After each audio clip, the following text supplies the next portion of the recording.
সন্ধ্যা 8:22 এই সন্ধ্যা 8:22 সময় আমরা স্বতন্ত্র আসার সাথে 30 সেকেন্ডে আমার নেতৃত্বে আমি নিয়ে বের হই।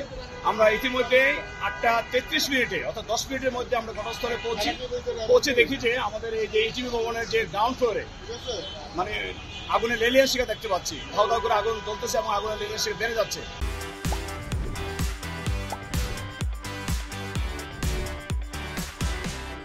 তাৎক্ষণিক আমাদের প্রথম দল থেকে আমরা দুইটা লাইন বের করে আমরা একটা আউটসাইড দিয়ে আর একটা ইনসাইড দিয়ে দুইটা লাইন দিয়ে একটা আমরা ফায়ার ফাইটিং করা শুরু করে ওই দিন 8:45 মধ্যে আমরা আগুনটাকে নিয়ন্ত্রণ নিয়ে আসি এবং 8:50 ভিতরে আমরা আগুনটাকে নির্বাপন করে ফেলি।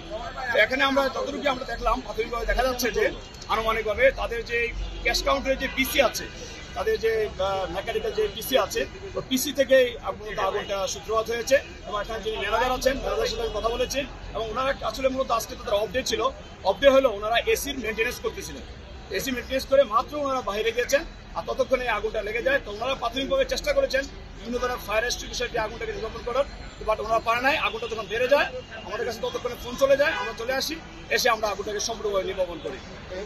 আগুনের সূত্রপাত আপনি বলছেন যে ক্যাশ কাউন্টারের পিসি আমরা আগুনের যে সূত্রপাত হয়েছে সেটা হলো বৈদ্যুতিক গোলযোগ, যেটা হচ্ছে সেখানে তাদের ক্যাশ কাউন্টারের যে পিসি ছিল ওই পিসি থেকে মূলত আগুনটা লাগে। ক্যাশ কাউন্টারটা কার কি ইটিভির নাকি জাহাঙ্গীর টাওয়ারের কোনটা? এটা হচ্ছে তাদের যে পেয়ালা ক্যাফে যে কফি হাউস বা কফি শপ, ওই কফি শপে এটা আগুনটা লাগে। সম্ভবত ইটিভি বা ওই জাহাঙ্গীর টাওয়ারের কিছু। আপনার নামটা কি?